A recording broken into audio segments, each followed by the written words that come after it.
Now I will go a little bit onto the subject of the appearance of Lord Narasimha Dev, which we are going to celebrate tomorrow. So tomorrow is a very important day, that it will be the celebration of the divine appearance of Lord Narasimha Dev. Now, Prabhupada mentions that Narasimha Dev did not appear to kill Hiranyakashipu. Only yesterday I was listening to a lecture and Prabhupada said, killing demons is a trivial thing for Krishna. He doesn't need to take avatar. He has many agents who will do that. He will delegate this to many of his agents who will go and kill the demons. He doesn't have to do it.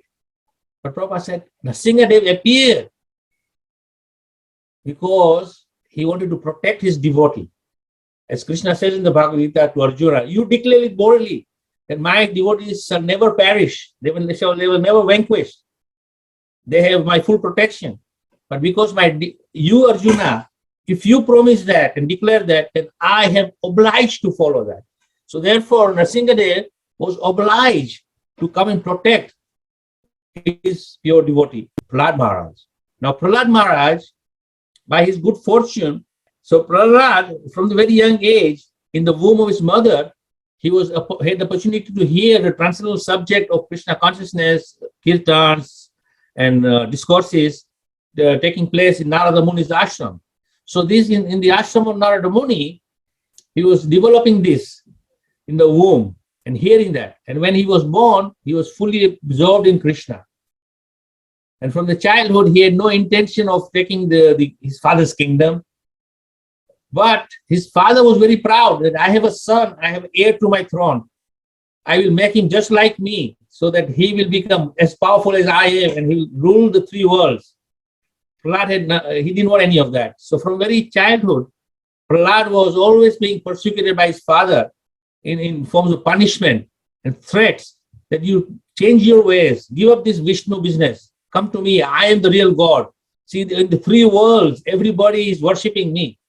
Of course, Prahlad will say, they are worshipping you out of fear, but I am worshipping the Lord out of love for you.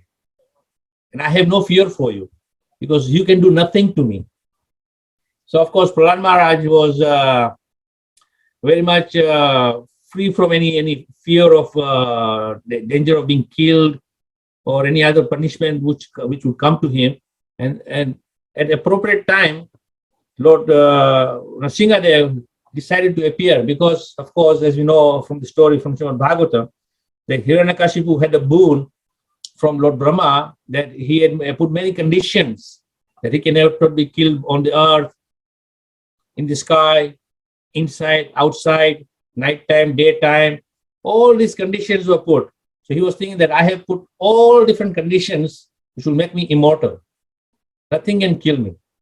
Because he was feeling that now that I have used my intelligence to protect myself from every which way from being killed, I'm immortal. Nothing can kill me. Now, little did he know that Lord Narasimha Dev is much smarter than him. So Lord Narasimha Dev appeared in his half man, half lion form, and then he toyed with him for a long time. Obviously, we are observing Narasimha Chaturdashi, and we do fasting till dusk or moonrise, and we think that he appeared that time. But he actually appeared much, much earlier in the day, and he was toying and playing around with Hiranyakashipu and fighting with him, and he was relishing that challenge of fight with Hiranyakashipu. Now, of course, Hiranyakashipu also was empowered with strength, and this strength also was given to him by that same Lord, Supreme Lord, Sri Krishna. So Krishna was relishing this, Narasimha Dev was relishing this wrestling and fighting with Hiranyakashipu. And at an appropriate time, when the sun was in its twilight, when it was setting, and the night was coming in and day was closing, at that closure junction, which we call the evening sandhya, at that point, Lord Narasimha decided, now this is one of the conditions, neither day nor night. So I'm going to kill you now at the point where it is neither day nor night. And then he took him and took him on in the entrance of the door, where there is neither in nor out. Then he lifted him on his lap, which is neither on the land nor in the sky. And then he did say, no weapons. So he used his own nails and ripped him apart.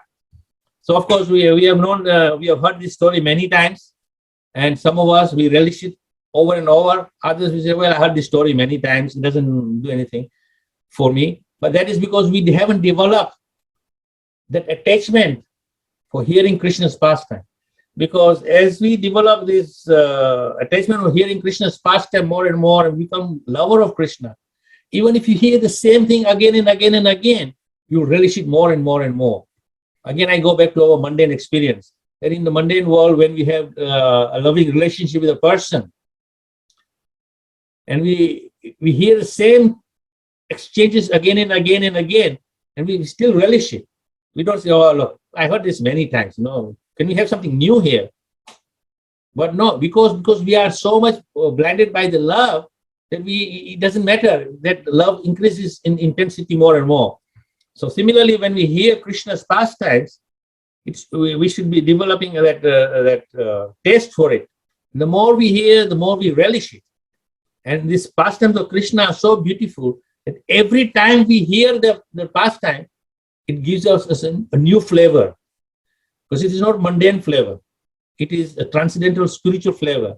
And spiritual flavor is in multi forms.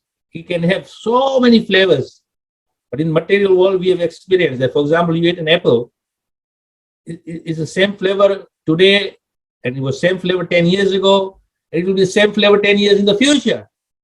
But the spiritual flavors of the same pastime, it reveals a new flavor, a new understanding, new realization, a depth increases, and our love increases for Krishna.